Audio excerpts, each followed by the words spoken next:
Seldom has an inventor's invention made such a huge impact on American life without the inventor really knowing what he was doing.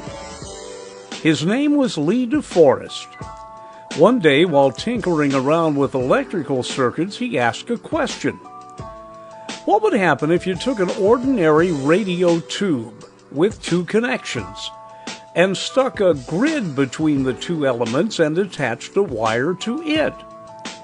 He had enough knowledge of electronics to know that he could change the voltage in that new grid, and it might decrease or even increase the voltage that flew from one side of the tube to the other. Without knowing it, DeForest had invented what we call the Audion tube. It made amplification possible. It meant that sound could be complex, like the waveforms of spoken words and music. He made AM radio practical. He later discovered if you put enough energy into that third element, the tube would transmit as well as receive. He called himself the father of radio, and later the grandfather of television. And in the early 1900s, he broadcast nightly from New York City.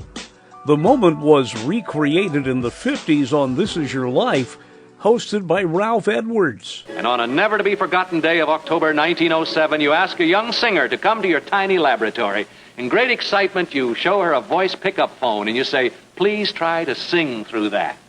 I love you truly. Yes, we found her. The first person in the world to have her voice broadcast by radio. From New York City, here is Madame Eugenia Farrar.